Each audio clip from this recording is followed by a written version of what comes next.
હવામાન વિભાગની આગાહી મુજબ રાજ્યમાં કેટલીક જગ્યાએ કેટલાક જિલ્લાઓમાં ધોધમાર વરસાદ વરસ્યો છે। વીજળીના કડાકા ભડાકા સાથે વરસાદ વરસ્યો છે અને તેવામાં રાજ્યમાં અત્યાર સુધી 5 લોકોના મોત થયા છે। અમરેલીના બાબરા શહેરમાં એક મહિલા પર વીજળી પડતા ઈજાગ્રસ્ત મહિલાને સારવાર અર્થે હોસ્પિટલ લઈ જવામાં આવી હતી। બપોર બાદ ભારે પવન અને વીજળીના કડાકા ભડાકા સાથે કમોસમી વરસાદ પડ્યો ત્યારે આ દુર્ઘટના સર્જાઈ હતી। જ્યારે સુરેન્દ્રનગરના ચોટીલાના ગ્રામ્ય વિસ્તાર તેમજ મૂડીના ગ્રામ્ય વિસ્તારોમાં વાતાવરણમાં પલટો આવ્યો હતો અને ગાજવીજ સાથે વરસાદ વરસ્યો હતો અને 3 લોકોના મોત નિપજ્યા હતા। ચોટીલા તાલુકામાં પણ આવી જ એક ઘટના ઘટી।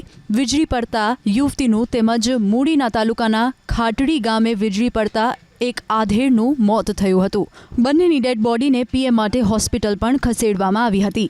જ્યારે પોરબંદરના ગ્રામ્ય પંથકના શીશલી અને સોઢાણા ગામે વીજ પડવાથી 2 વ્યક્તિઓના મોત થયા છે।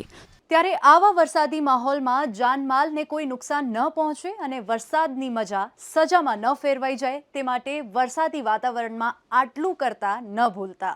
સૌથી પહેલા ક્યારે પણ ઝાડ, ખેતર, તણાવ વગેરેની પાસે ન ઊભા રહેવું જોઈએ કારણ કે તેમની આસપાસ વીજળીની ઝપેટમાં આવવાની શક્યતાઓ વધુ હોય છે।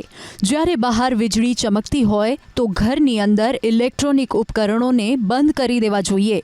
વીજળી ચમકતી હોય આવી સ્થિતિમાં ઘરના ધાબા પર ન જવું જોઈએ। સાથે જ કોઈ પણ એવી વસ્તુઓ પાસે ન જવું જોઈએ જે વીજળીને પોતાની તરફ ખેંચતું હોય જેમ કે ધાતુના પાઇપ, નળ, ફુવારા વગેરેથી દૂર રહેવું જોઈએ। જ્યારે વીજળી પડતી હોય અને તમે ઘરની બહાર હો તો તમારા માથાના વાળ ઊભા થઈ જાય, ત્વચામાં કળતર થાય તો સમજી લો કે તમે વીજળીની ઝપેટમાં આવી શકો છો।